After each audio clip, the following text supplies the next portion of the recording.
She started advocating more than a decade ago when the first refugees showed up in Lesbos. Then, like now, there were those who died while crossing the Aegean Sea, and Efi Latsoudi campaigned hard for them to be given a dignified burial. The situation was more or less the same, but the size was different. The difficulties of the people, the violation of their rights, the huge problems that we faced was the same, but it was not so visible. This change in 2015 was something that I never had in mind that will happen to me.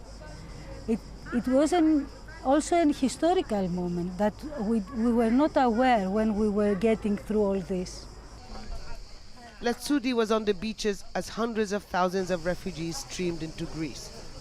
Among them, she identified the most vulnerable and took them under her wing in the Pipka village. It's in this former summer camp that she continues to help them make their first steps in Europe, hundreds at a time. None of the islands were equipped to deal with such a large influx of people arriving basically round the clock.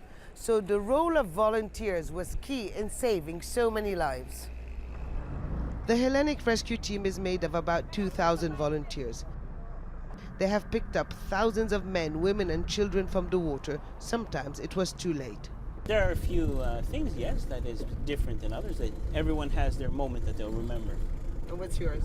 I would say one moment was two dead children that were holding hands in the water.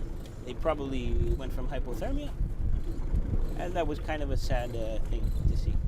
Rescuing families with kids with special needs, holding their kids who had paralyzed, brain paralyzed. We have seen so much. Their work is now being celebrated by the UN Agency for Refugees, because without volunteers like Efi Latsoudi and the Hellenic Rescue Team, the UNHCR says it would have been impossible to give the appropriate humanitarian response to those seeking safety. Hoda, ELHAMID, Al Jazeera, Samos.